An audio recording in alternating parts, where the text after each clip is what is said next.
Hey all, and welcome back to Kingdom Hearts Final Mix. This is the world map. We can basically go to different worlds from here. That's kind of how the world map works. I'm good at this commentary thing. But we actually have a choice of where to go first, and I would honestly follow the battle level here. The fewer the stars, the less likely you are to get your ship pushed in.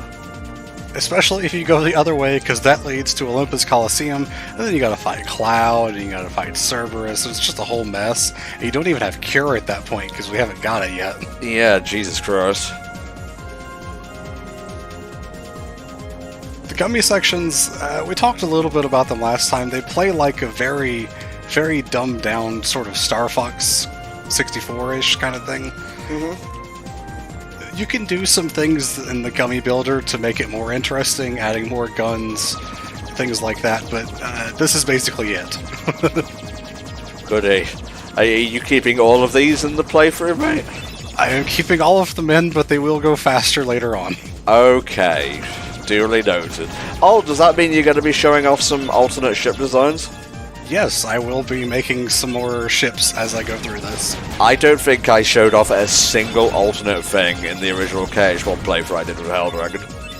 You can get through every Gummy mission, at least like the basic story required ones, with just a cockpit, an engine, and a gun. That's it. Sometimes you don't even need a gun, I would say. Oh, Jesus. Try not to make a ship that is entirely guns. As Awkward Zombie has shown and proven, that's not a good thing. More guns can be helpful, but you definitely need other stuff too. Something that I have actually learned about the Gummy Sections from, Mistmaster 1 that I have mentioned before, is that the number of engines that you have on your Gummy ship actually doesn't matter. The speed that your ship goes at is determined by the highest level of engine, and anything beyond that is pointless. Oh. So having the two engines on the default one here is actually, worthless for whatever reason. God, Chip and Dale are a bunch of fucking hacks. I mean, I guess we kind of knew that already.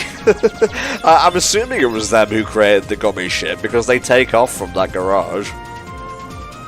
The theory that I've heard as far as Gummy parts, and maybe this is just a fanfiction thing that I read, is that Gummy pieces are leftovers of worlds or stars that had been devoured. And that's why they could be used to go to other worlds and travel in between them.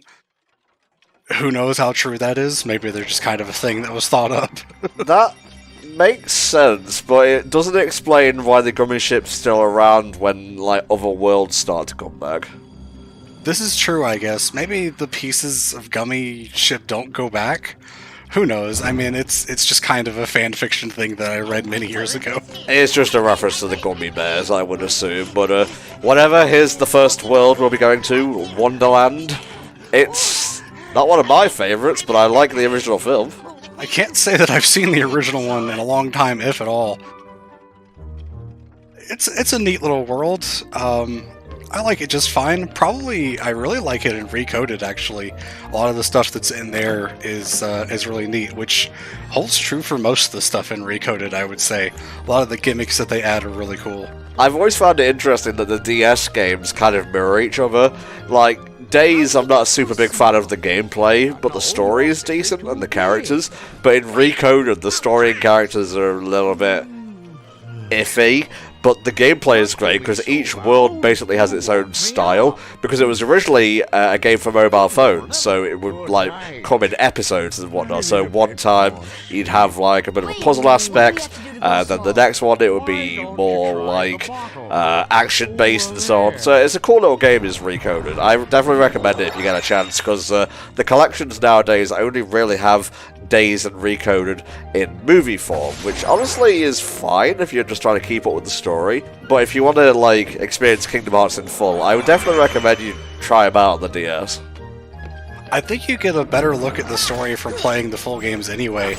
The only caveat to that, I would say, is the fact that Recoded in the movie form for 2.5 has fully modeled cutscenes for some boss fights to show those off, since the gameplay is not included, obviously, which Days does not have, which is pretty much the only improvement they did on that one.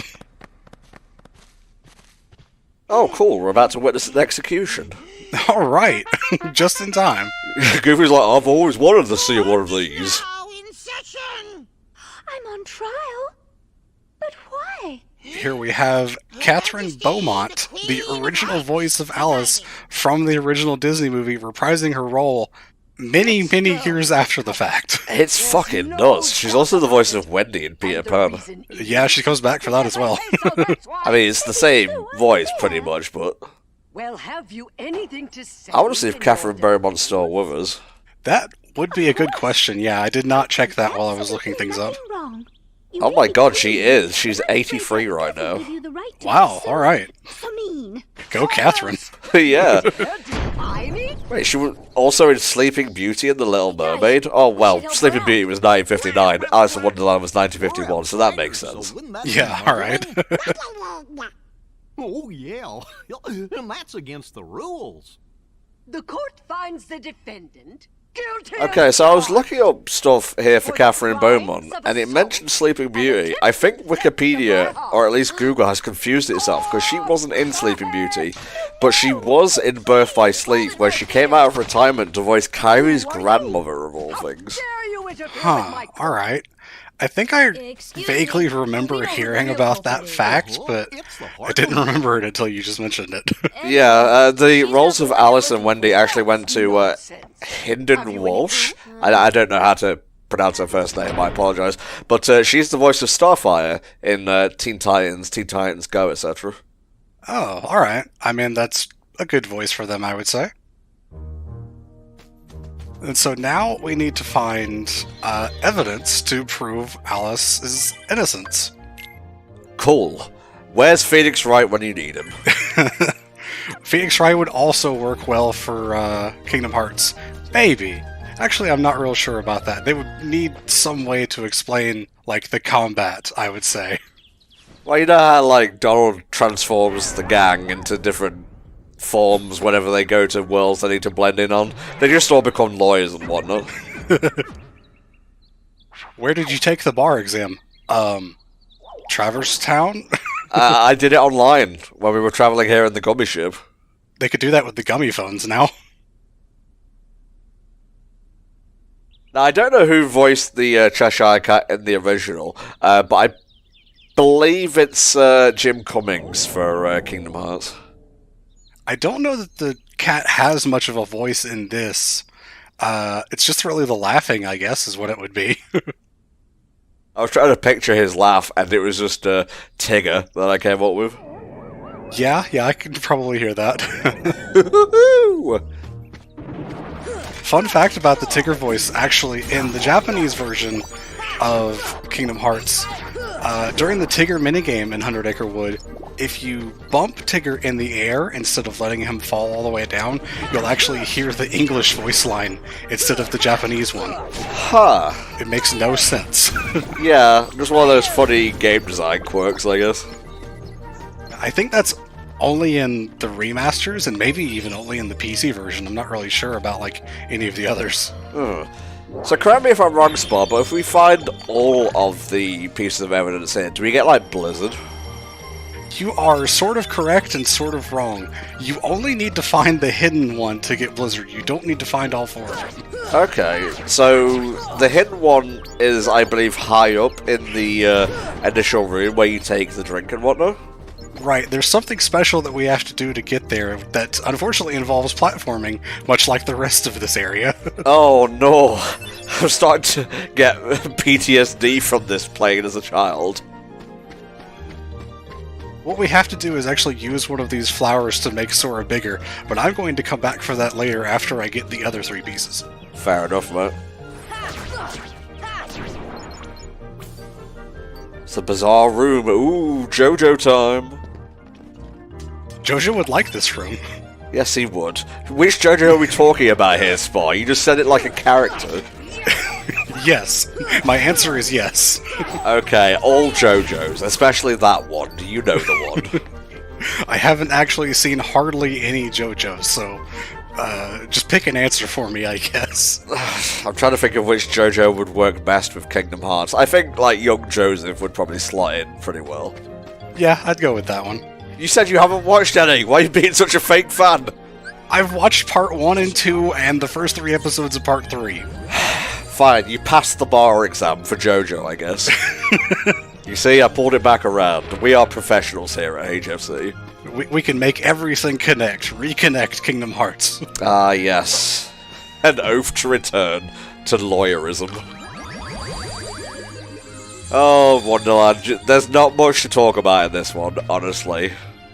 There's not, because it's really just going around getting this evidence and then, like, the things you need to do to spawn the boss. That's it. I guess we could, like, talk about the Queen and whatnot. Let's have a look. Kingdom Hearts 1 voice cast. Because I don't know the Queen's voice off by heart. I looked it up, and she shares a voice with a few other characters, but I can't remember it off the top of my head, because I did not write that one down. Good. Awesome. It's only the main antagonist of the world recovering here, Spar. It's fine. I'm so mean. Yeah, so here's where we get Blizzard. It's gonna be my go-to spell for a lot, because again, it covers a wide area. Hitting multiple enemies at once is gonna be really good. Good stuff. Let's see, that's the Japanese voice. Oh, it's Tress McNeil. Oh, I can hear it. It's fucking Mom from Futurama. Jam my bastard in it, you crap! So yeah, Tress McNeil, voice of Daisy Duck, the Queen of Hearts, and also Chip, funnily enough. Weird, yeah. I mean, it's sped up, so it could literally be anyone in that role. Yeah, that's true, I guess. So, we found all 4 pieces of evidence, but that does not guarantee that our evidence will actually be used in this trial. Do you have any idea how this segment actually works? Is it RNG? To a certain extent. The placement of them is RNG. The last box to fall to the floor is the one that contains the Queen's evidence, which will prevent you from using Donald or Goofy in the next fight. If you only have one evidence box, then the box that falls first is the one you want to pick. That one will always be the Heartless. Interesting. It's just these tiny little things that people don't really know about for Kingdom Hearts. These are the things that are important to speedrunners, though, because you're not going to want to go around and get all of the boxes, because that spends a lot of time. Exactly, and obviously things will speed up in the upcoming fight if you have your partners with you. A little bit, at least. They're mostly just kind of minor pieces of damage to add on. Ah, well fuck them then. Leave them in the cage. Why do I even bother? We're painting the roses red. With your blood. Oh yes. And this is another thing that works weirdly, is this tower. I don't think it has a standard HP bar. Or maybe it's that it has invincibility frames. It only takes damage like every second and a half or so you have to slow down your hits to actually get each one in. You're telling me this tower has cooldown spell? Something like that, yeah. So you can't just go ham on it and have every hit expect to land properly. What the fuck? Yeah, KH1 is strange, in case you haven't noticed. It's bizarre. Also, that little handle for the cage there is, the croquet mallet birds, I believe. Okay. Little reference to the film. Oh, alright. I figured it must have been something like that, but, you know, not having seen it either ever or in a long time, I wouldn't have known. We'll just put it on the list, I guess. Also, I'd be remiss if I didn't say that this world is literally just, like, a box. Like, it doesn't have a proper skybox or anything, it is just Boxtopia, which is a bit weird compared to all the other worlds. I guess you could call it a skybox that's just really, really close. If you think about it that way. You can hit the ceiling, I'm pretty sure, or at least, like, the walls high up. Definitely in the, Queen's Garden you certainly can. I don't know about in this room. I don't know if you can get quite high enough to hit it there. Definitely in the Queen's room, though, because you can get up on some of the ledges that are there. There's actually a Keyblade in the Queen's room, but I'm pretty sure we're not going to be able to get that until we get at least high jump or something. That little area off to Sora's left right about now is actually the place that leads to it. It requires actually the White Trinity, which you don't get until you make it to Hollow Bastion the first time. And by that point, you've got kind of better Keyblades for the most part. The best thing about the Lady Luck Keyblades is that it gives you 2 MP, which is the only Keyblade up to that point that does that. So if that's what you want, it's definitely good to go for. I'd rather wait a little bit and get Oblivion and just go to town with the whacking and the smashing. Right, because by the time you get to Hollow Bastion, you almost definitely have Olympia, and like, why do you need anything else after that? Oh, boo-hoo! We were left out of this adaptation. We're actually going to show them off a little bit because there's another funny thing you could do here. If you interact with the sign twice and then sit on specifically the chairs that do not have cushions, you get free items. Huh. If you sit on the chairs that do have cushions, and I did not say shit, don't lie to me, Heartless will appear. Interesting. So, I mean, that's some, extra fights you could do for XP and stuff, if you were so inclined. So we have the Mad Hatter and the March Hare. Oh, they're happy now. Yeah, because we did all of the birthday gifts. I think one of the wooden chairs will spawn Heartless, so the 3 that I hit are the ones that give items. Okay.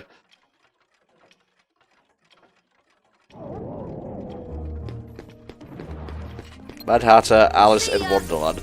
I'm pretty sure the voice of the Mad Hatter is the same as that crazy dude in Mary Poppins, but I'm just trying to make sure here. The original Mary Poppins is another one I haven't seen, but I'll probably end up watching that one with Nat, because the sequel Mary Poppins that came out a few years ago is one of the few scenes that we went to go see in theaters together in person, which she came to visit, so that one's kind of special for us. Okay, yeah, Ed Wynn in the original film. Ah, okay. The current voice for him is actually Corey Byrne. Corey Burton, I think, voices the doorknob in this world, actually. There you go. Corey Burton does a lot in Kingdom Hearts, I'm pretty sure, actually. He does. He's like, let me rest, and Nomura's like, no, there is more to record. Donald's just kind of standing on nothing right now. It's fine. Just channeling. Just getting all the MP built up for the Zetaflare years down the line. That's why he was holding back so much throughout the rest of the game. He was charging for 14 years, or however long it was. Please, Donald, heal me.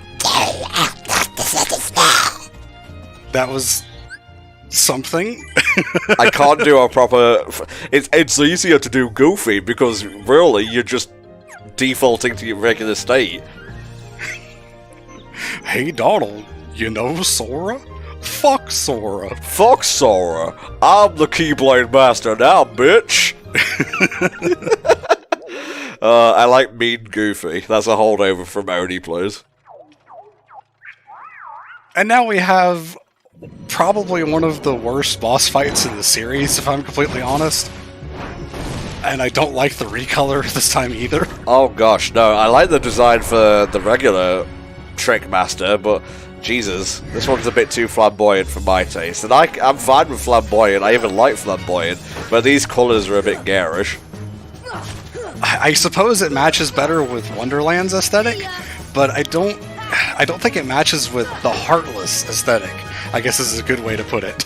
Yeah, so I guess a big part of this fight is they want you to focus on standing on the table and, like, firing at him. And this is very true in the Chain of Memories fight, where, like, by breaking his cards and whatnot and getting a certain roll, the table will pop up so you can attack him more easily, and, like, your projectiles will, find their targets more easily. But here, you can just stand at his feet and jump up and whack away. You can sort of hit him by doing that, but it's so, like, precise to get that jump that it's hard to do. And a lot of the times you'll actually end up clanking on his legs like that, because his legs can actually parry you for some reason. Oh. And he's just a bit too far away to hit with Blizzard, too. What happened there exactly? You were kind of, like, spiraling around the table.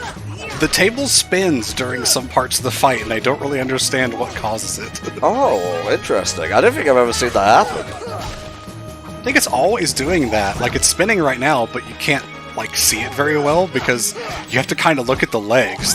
Obviously, the top of the table doesn't look any different from one side to the next. Yeah, and, I'm kind of focusing on this giant in the room and not the fucking table, alright? Especially since there's no tea on there. Why should I bother? Something about this fight that I have read, I think on a wiki somewhere, but I don't know how true it is that it's actually weak to fire magic. The, thing you have to watch out for, of course, is catching the matchsticks on fire, which gives him extra attacks. Fire is also kind of easier to hit with than Blizzard. It kind of doesn't reach high enough to get him there, but we took him down anyway. Much easier than in the Days, where you have to fight two of these guys at the same time, and they basically have auto-regen. So if you don't chip them down individually and basically finish one off within seconds of the other, they'll both respawn. Yeah, it's like literally within like 5 seconds. It's crazy. And if you don't know about it, you're in for a hell of a long fight. That's a mandatory story mission as well. In general, I feel like the bosses in Days are kind of bad, for lack of a better word. I think the only one that I remember really liking is the Infernal Engine, I think it's called. The train one in Beast Castle. That's the only one that I really like that much, and I guess the final boss because of the story surrounding it, Well, all the Shion fights are cool, the final Rika one is cool, Infernal Engine is great. I also like the Antlion, that one's pretty good. I feel like all of them just kind of go on too long. Antlion, Graveduster or whatever it's called, and then the flying ones as well. Oh. Ruler of the Sky especially. Oh, it's just, no! Oh, it's just a pain. And they referenced it in 3 in the Pirates world, sort of. Well, just a reason why Kate Street's fucking shit. Blah, blah, blah, blah. I'm kidding, I like 3 a lot, but hey, that's it for Wonderland. We talked about everything but Wonderland, so hey, let's hope the next world has more to go on.